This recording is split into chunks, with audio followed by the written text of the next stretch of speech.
Good morning. Good morning. Welcome to the Agent Power Huddle. And it is Scripting Thursday. And today we are going to cover part 2 of listing presentation dialogues and what to say to sellers. So let me share my screen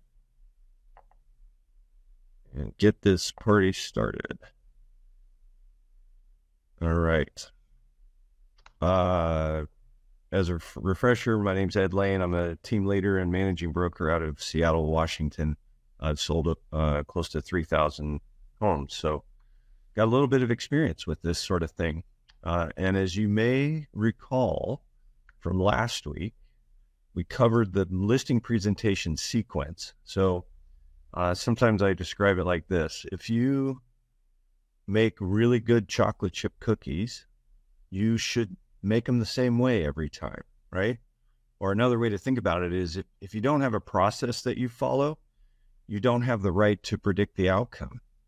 And the outcome we all want is a signed listing agreement, right? So follow a process, do it the same way every time, and you will win, right? So last week we covered preparation, what to say when you arrive, and then the setup with where you put your laptop and all those things. So we covered all that last week.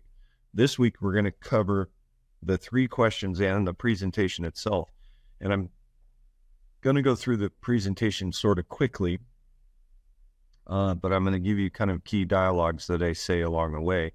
And you're welcome to hijack my presentation if you want to make it your own. So just to kind of set the stage again, We've already gotten a tour of the home, and now we have returned back to the kitchen, which is where I'm going to give my presentation. So I've deliberately put my laptop bag down in the kitchen next to a chair that I intend to sit in.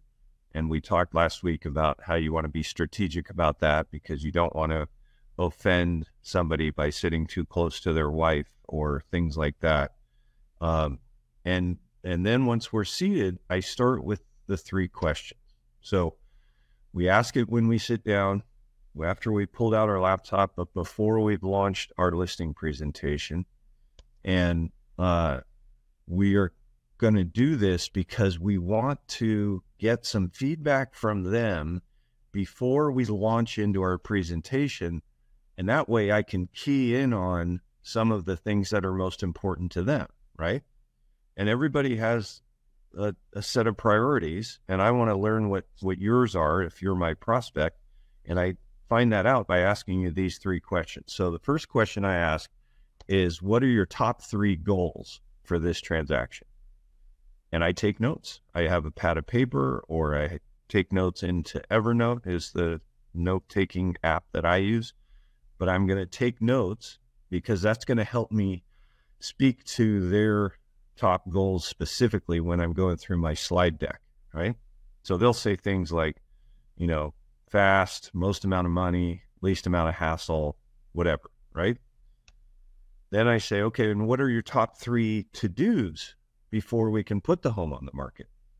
And when I ask them that question, I often get, well, I got to clean the roof or, mow the lawn, whatever. I get, repair or maintenance responses, but you also can get timing and financial answers. Like, we can't move until my son graduates from high school or whatever, right? So I want to know that because that can give me an indication of the speed at which we're going to try and get on the market. And if there's a bunch of projects that have to be done before we can list it or shoot photos, right? And then the last question I ask is, it's a little bit vague, but I say, what do you expect from the real estate community? And the reason I ask that question is because if a prospect has had a bad experience, this is where they're going to share it with me. And then I can make damn sure that I don't make whatever mistake that agent made, right? So if they say, well, I expect them to lock the goddamn door when they leave because the last time we sold a house, they didn't. Or I don't want them to let my cat out. And if they don't have any bad experience, they'll probably just say, well, I just want them to bring me a big, fat, clean offer. and that's okay, right? But if there are bad experiences, that's where I'll find them out. So once I've asked those 3 questions, then I'm going to open my laptop, right? And think about, do you differentiate yourself when you're giving a presentation or when you're trying to get a listing by being a professional, giving them a demonstration of your skills and your marketing? Or do you just print out a single line CMA and bring some paper and go for it, right? I like to be a pro, right? So I have an actual slide deck, which I'll open right here and go back to the beginning, right? So I have this open before I even get to their house. And then I put my computer to sleep with it open, so that when I open my laptop and it wakes up, this is what it looks like. And then what I do is I hit Control L.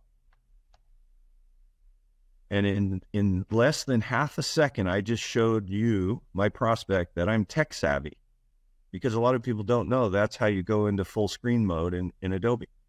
If you're using PowerPoint, it's F5. You want to know how to do it quickly with keyboard strokes because it happens fast and it leaves an impression on your audience, right?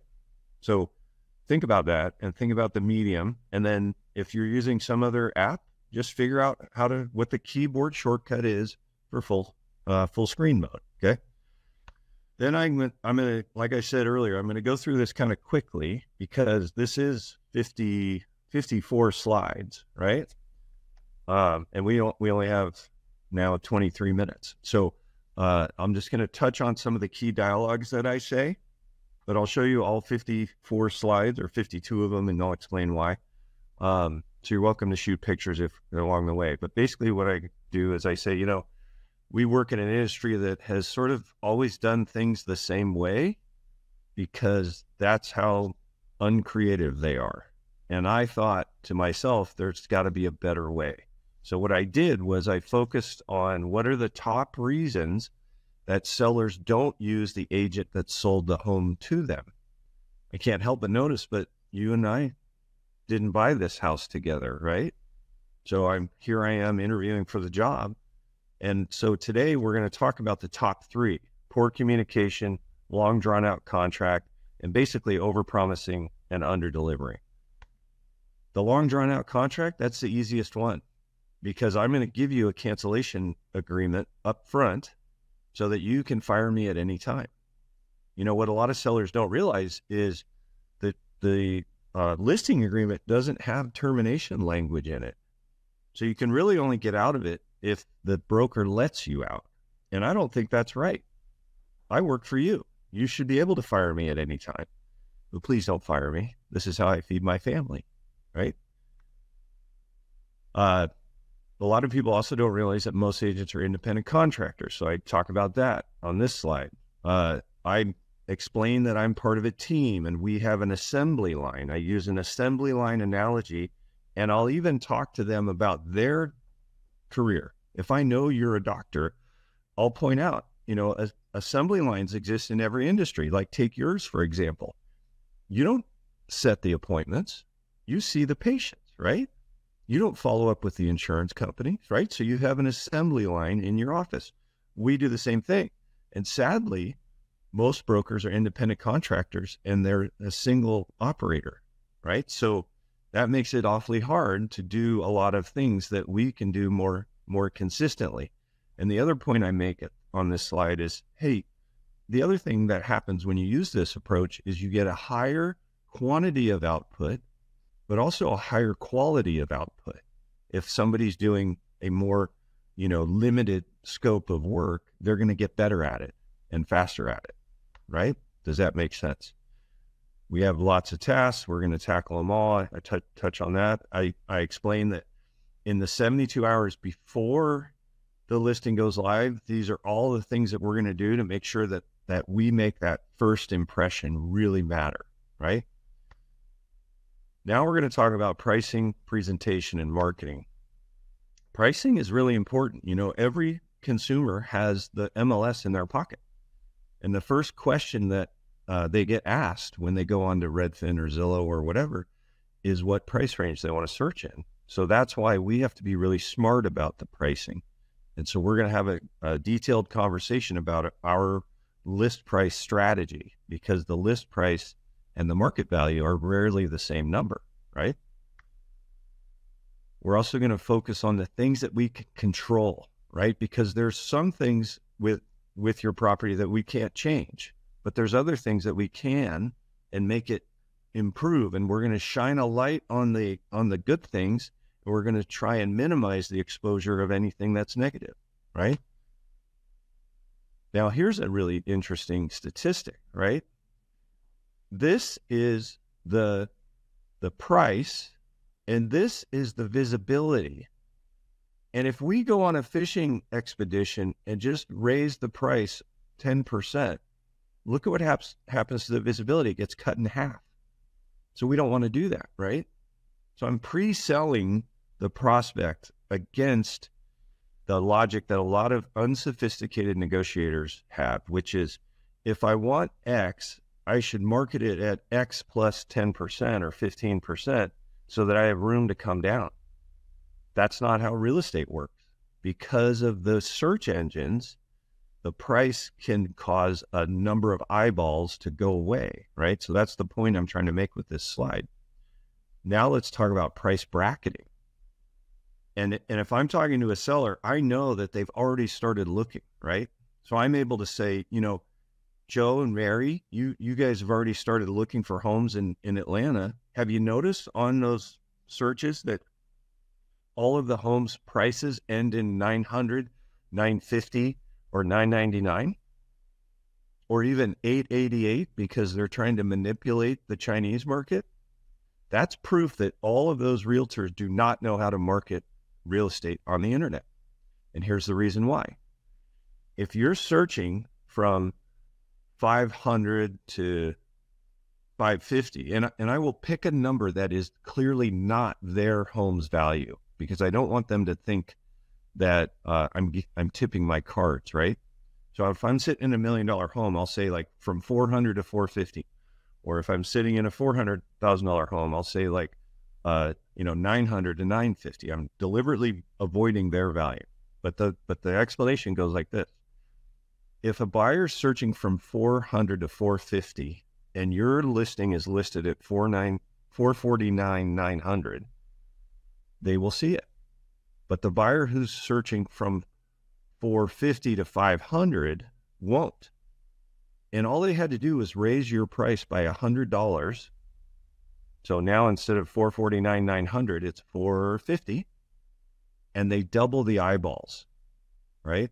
And if you can see in my camera, I use my hands when I explain this. I go from 400 to 450 and from 450 to 500, but at 450, they double the eyeballs, and their heads explode. They're like, wow, that's really smart. And then I point out, if you look at any of my listings, you're going to see that they all end in zeros, because we're going to use price bracketing as part of our list price strategy.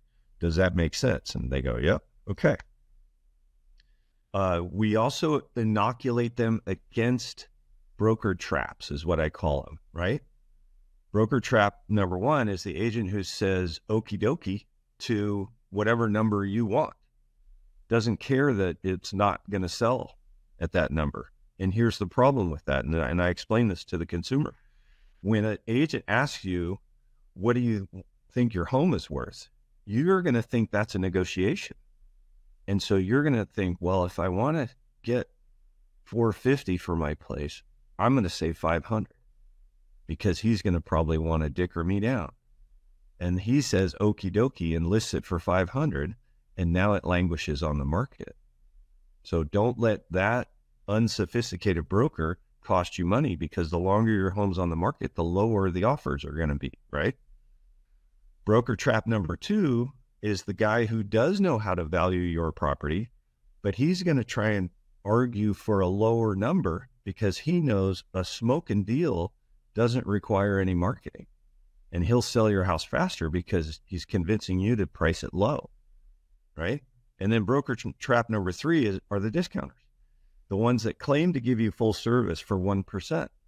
but they simply can't provide the marketing engine and power because they aren't making enough money to do that. So I've pre-inoculated the prospect against falling for any of those.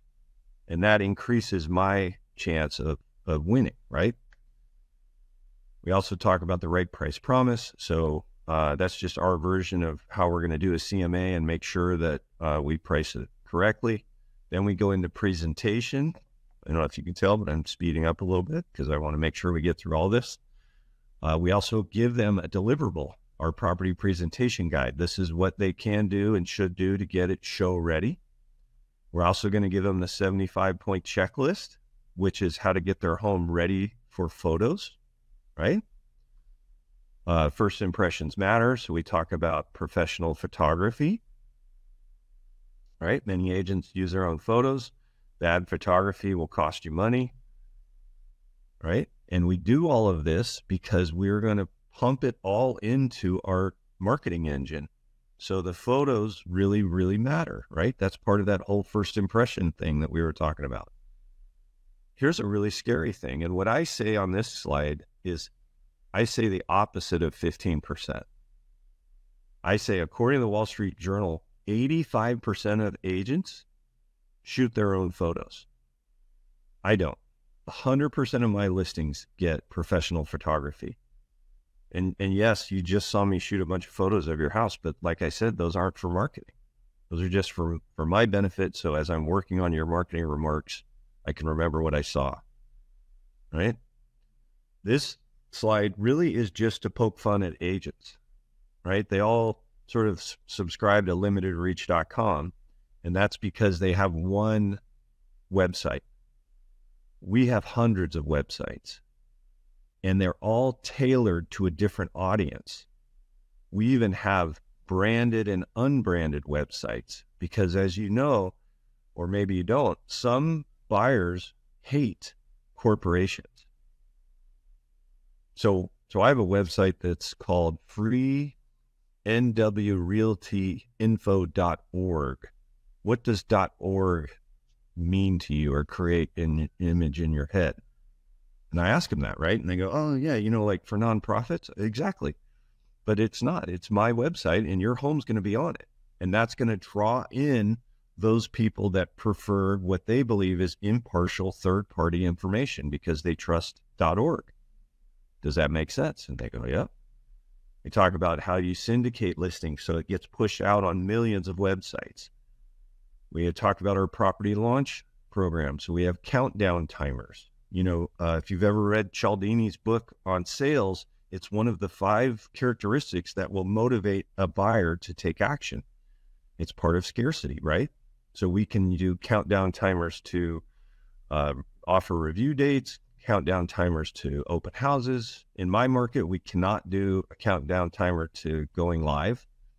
Coming soon, I know is available in some of your markets, but we can't. On our MLS, it's a $10,000 fine for pre-marketing a listing. So we use, if I weren't in Washington, we would use countdown timers on our coming soon listings as well.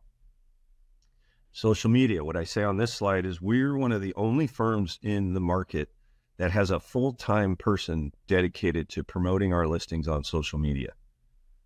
That is changing. There are other companies that are starting to hire people. So you might need to temper that in your market. Just be smart about it. On this slide, I just say, and it works. Like, this is how well it works. We get more exposure on your listing, right? Signs, I touch on how our signs are oversized. And I also touch on how my name is not on our signs. I'm not trying to sell myself. I'm trying to sell your house, right? I talk about the text to phone technology, and I explain how when they use it, they get all this information, but guess what I get? I get their phone number. And then I ask them, guess what I do with it? And they go, call them? I go, exactly. I have an inside sales team that will call them while they're still standing in front of the house and book an appointment, right? Now, I get into innovations. I talk about our Sell for Free program, which we'll do in another video. I'll do a deeper dive on Sell for Free. I talk about our Moving Concierge program. I talk about our cash offer system. I talk about our buyers in waiting program. We actually will use direct mail to target and acquire buyers, right? We call it a buyer match, right? So I can explain to them while I'm sitting in their home, if there's a neighborhood where your home would be considered a move up home, we'll direct mail that neighborhood and offer them the sell for free program as a motivation or an incentive to come see your house. And that converts at a very high level. This is where I talk about our inside sales team. I talk about the MIT study that says, if you want to convert an internet lead to a customer, you have to call them within 5 minutes. In fact, it goes on to say that if you call them in 30 minutes, you're 21 times less likely to convert them to a customer. So what do? We call them in 5 minutes. And I explain how my inside sales team knows that they'll get fired if they don't stick to that timeline, right? Talk about flyers and brochures. We talk about our luxury system and how we can promote your home on the New York Times, the Robb Report, Wall Street Journal, etc. Talk about our international buyer system and how we are members of international MLSs, which, by the way, this is all through LuxVT, or if you're with EXP, the luxury division, right? We talk about reverse offers. Did you know that sellers can write offers to buyers? And I share a couple of stories about how I've done that. I've actually tell them the statistics. You know, I've written over 20 reverse offers in my career and 12 of them closed. That's effective, right? We talk about how we train to stay top of our game and sharpen our saw. You know, in those first 3 bullets at the beginning, we talked about poor communications being one of the top 3. So here's how we fix that. We use technology. You're going to get feedback directly and unfiltered from agents that show your home. And if they don't respond, then I call them and I get it and deliver it to you, right? You're also going to get a weekly update on what's happening, because you're going to know the market exactly when your home goes on the market, because that'll be part of the list price strategy discussion. But then after it goes on the market, what else has come on the market? What else has gone into escrow? Maybe something went pending and ours didn't. What can we learn from that? So I'm going to keep you updated as we go. My goal is to turn you into a raving fan and get a 5-star review. So if there's ever a time where you're unhappy, I need to know about it. Because if I'm doing something that is displeasing you, I might not realize it, right? And then I go through the results. Here are the results. The average agent in the nation sells 3.94 homes a year. I've sold over 100 homes a year for the last decade. So they go, wow. And if you're on my team, you'd say our team has sold over 100 homes a year for the last decade, right? That's why we're able to afford to do all of these marketing things, right? This is a really powerful slide. This is the average sale price to list price ratio. The MLS average is 100.4%. My average is almost 104%. So that's 3.5 points higher. And I've had people say, wow, your system pays for itself. You're damn right, right? I remind them of the cancellation guarantee. And then this is the last slide. And I leave this slide up and I say, I've shown you a lot today. Did anything stand out to you? And they go, well, yeah, I really like, whatever. You can kind of tell the property launch system is in bold and the buyer match program is bold. They may say, shoot, now I can't find I just hid the thing and now I can't get back into it. There it is. Sharing. There it is. Okay. I get this response a lot when I say, did you notice anything or what stood out to you? They go, just how comprehensive it is. Like, you guys do everything. That's right. And then here's the close. So I've shown you a lot today. Am I the right guy to help you get your home sold? And if they say anything other than yes, then I'm going to dig into objection handlers, which we're going to dig into those next week specifically. But if they say yes, I close my laptop, I hold out my hand to shake theirs, and I go, I'm excited to be working with you. And then I go to the folder, which is where the listing agreement is. So on my team, we have a prefabbed seller folder and a prefabbed buyer folder. I gave out the buyer folder a couple weeks ago. So if you weren't on that Agent Power Huddle, feel free to send me an email and I'll be happy to forward it to you. But that's it. So we get hired. I mean, I can't remember the last time I didn't get hired. Like, that's how effective this is. And that's not braggadocio. That's follow a process, have a system, and you will get better and more consistent results if you do that. Does that make sense to everybody? All right. So I always try and leave a few minutes at the end because this is scripting Thursday, and sometimes folks come in with, hey, what would you say in this situation? So are there any of those types of requests? And the other thing I wanted to show you, sorry, Suma, did you have a question? Yeah, I have a question. Like, you go for the, seller will call you to list the property. During the top, they will say, we are going to interview other agents also. Yeah. How do you avoid them at that time? Do you agree? I usually don't agree, but yeah. What do you say? Yeah, great question. And I'm glad you asked it because I didn't touch on this. So the key is to fix that before you go there, right? And what I mean by that is when we're on the phone and I'm booking the appointment, once we've secured the appointment, like booked the day and the time, I ask 2 qualifying questions.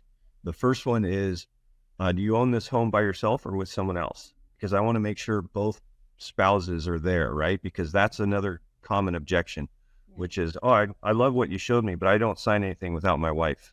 Mm. And so that's like, they just gave me the Heisman, right? So I want to make sure both are there. And the second one is directly about your question, Suma, which is, and are you going to interview any other agents? Well, yeah. Oh, great. Have you already met with them, or are they scheduled? Well, they're not scheduled. Or yeah, we're going to meet with them on Friday. And let's say I was booked for Thursday. I go, would you mind if we moved our appointment then? Because I would like to go last. Perfect. And that's how I hopefully avoid that, right? It doesn't work 100% of the time because sometimes sellers will meet somebody between the time I booked it and when we sit down, right? If that comes up though, I 2-step the listing. So one thing I mentioned last week is I bring a CMA with me, but I don't share the CMA until they hired me. That's why I go to the folder first, because I want you to sign, right? Here's one thing a lot of realtors don't realize is the biggest asset we have is our brain, right? If I tell you my CMA number, you're going to go, thanks, and then go hire somebody that told him a higher number, right? And that's naive, but that's what happens. And so I hold that back. So back to Suma's scenario, if they say, oh yeah, by the way, we did end up scheduling another appointment with a realtor for tomorrow, I go, hey, that's no problem. Now that I've seen your home, I can do a proper CMA. I don't tell them that I already did it. Yeah. I make it sound like I need to, now that I've seen it, I can go do a good one. And then I book a second appointment. And I make sure that that's after whenever they're meeting with that other agent. And then I make sure I say this, can you do me a favor, Suma? When you meet with that other agent, can you just not sign anything with them until we've had a chance to meet? Because I'm going to do a lot of work in preparation for our next meeting. And I would just hate for that to be a waste of time. And then after we've met, you're absolutely welcome to sign with anybody. I'm not telling you you have to hire me. I'm just hoping that, you would at least hold off until we had that meeting. So I'm doing everything I can to put myself in a position to close for their signature. Doesn't always work. Not always. There's agents out there that are really good and persuasive. And even though they committed to me not to sign anything, they end up getting hired. But they are less likely to sign something if they've committed to you not to sign anything. Does that make sense? Very nice. Yeah. Because you are telling them don't sign, Yeah. Absolutely. It's a catchword. Yeah.